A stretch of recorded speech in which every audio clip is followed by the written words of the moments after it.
I froze as my father looked at my fiancé and said, "Emma has lied her whole life. She had a baby at 18, tried to trap a man, and then threw the child away." Before I could breathe, my mother leaned toward Ethan. "Don't let her trap you too." The room went silent. Everyone stared at me. I didn't say a single word. Not because they were right, because Ethan already knew the truth. He had found the daughter my parents forced me to give up. And in just a few minutes, that little girl would walk into our rehearsal dinner. 9 years earlier, I was a freshman in college. I was in love with Ethan. Then I found out I was pregnant. I was scared, but I wanted to tell him. Instead, I told my parents first. That was the biggest mistake of my life. My father's face turned cold. My mother didn't even hug me. "You've ruined your future," she said. The next day, they pulled me out of school. They took my phone. They read every message. They locked me away from everyone I loved. I begged them. "I have to tell Ethan." My father shook his head. "No." Without asking me, they sent Ethan a breakup message from my phone. It said I never wanted to see him again. He never knew it wasn't me. Every time I tried to contact him, my parents threatened me. "If you speak to him, we'll cut you off forever." Months passed. I felt more alone every day. Then on August 13th, my daughter was born. A beautiful little girl. A nurse quietly carried her to me. "You have 2 minutes," she whispered. I held my baby close. She had dark curly hair. Near her tiny shoulder was a small crescent-shaped birthmark. I kissed her forehead. "I'm so sorry," I whispered through my tears. Then my mother stepped inside. "Take the baby." The nurse looked at me with sad eyes. But she had no choice. She carried my daughter away. The next morning I was exhausted. I hadn't slept. Adults surrounded my hospital bed.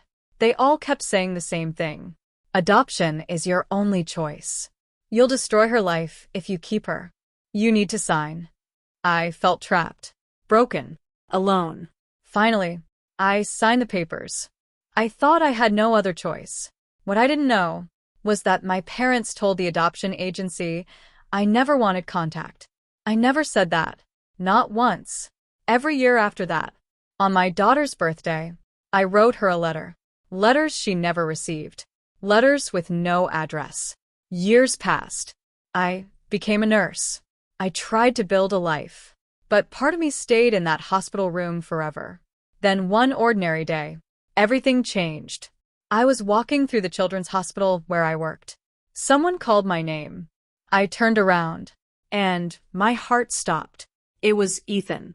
He was older, more confident. He had become an architect. His company was working on the hospital. For a moment, neither of us spoke. Later we met for coffee. My hands shook around the cup. "I need to tell you everything," I said. He listened quietly. He never interrupted.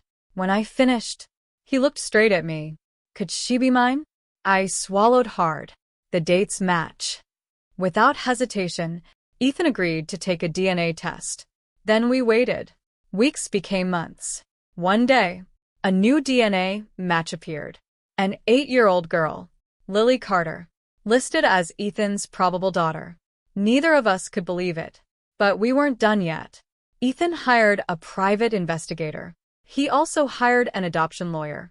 Soon we learned where Lily lived. She lived in Brooklyn. Her parents were Olivia and Michael Carter. Olivia was a pediatrician. Michael was a teacher. They had always told Lily she was adopted. They had never hidden the truth from her. Even more shocking, they had tried many times to contact me.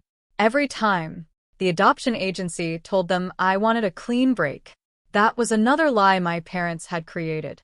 Our first meeting happened in February. I was terrified. Then Lily walked into the room. She wore a purple dress. In her hands was a glitter-covered photo album. The front read, "My life."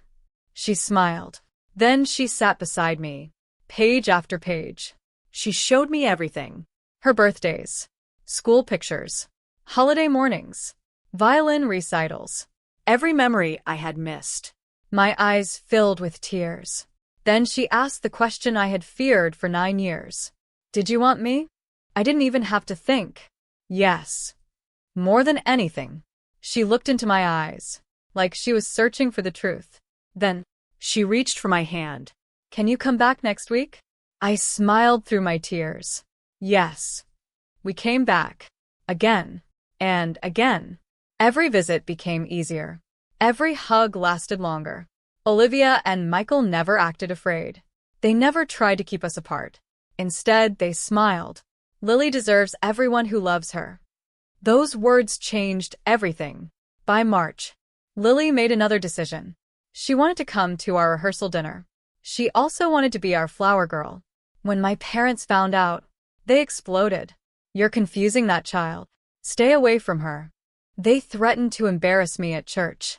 When that failed, they offered me money. Disappear again. I looked them in the eyes. No. Nothing they said could change my mind. Then they invited Ethan and me to dinner. I knew something was wrong. The moment we sat down, my father looked at Ethan. Emma has lied her whole life. She trapped a man. She threw her baby away. My mother nodded. Don't let her trap you too. I stayed silent. Ethan calmly placed his phone on the table. I'm Lily's father. DNA proved it. My mother's face lost all color. Ethan opened file after file. The DNA results. Letters from Olivia and Michael. Therapy records. Legal documents. Everything showed the same thing. My parents had blocked every chance we had to reconnect. My father slammed his hand on the table. That child is gone. You have no claim. I answered before Ethan could. We're not trying to claim her. We're choosing to love her. My mother crossed her arms. I'll stand up at your wedding. I'll tell everyone who you really are. I looked at her without fear. Then you're no longer invited. 2 weeks later, 40 guests gathered for our rehearsal dinner. Friends, co-workers, family, people who truly cared about us. Then, my parents walked in anyway. They smiled the same fake smiles they always used at church, as if nothing had happened. Dinner continued. People gave speeches. Then Ethan stood. He looked around the room. We were separated by lies. The woman I love lost her child because others made that choice for her. But life gave us another chance. At that exact moment, the doors opened. Everyone turned. Lily walked inside. She wore a beautiful white dress. Around her waist was a purple sash. She held Olivia's hand. She walked straight toward me. Then she faced every guest. My name is Lily. I'm Emma and Ethan's biological daughter.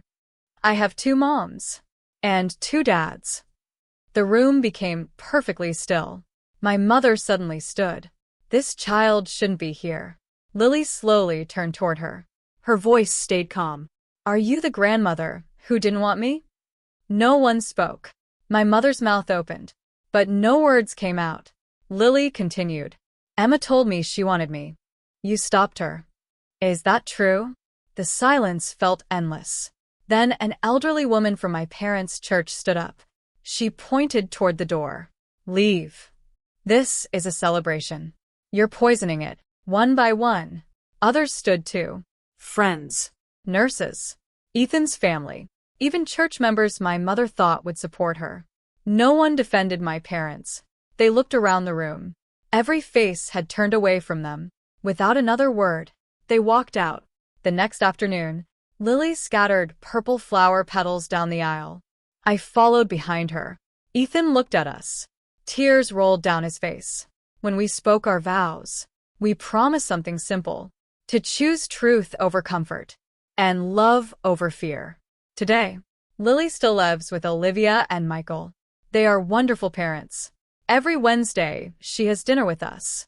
She spends every other weekend at her home. She calls me Mom Emma. She calls Ethan Dad Ethan. She has her own purple bedroom. It is filled with drawings, books, and the sound of her violin. I cut my parents out of my life.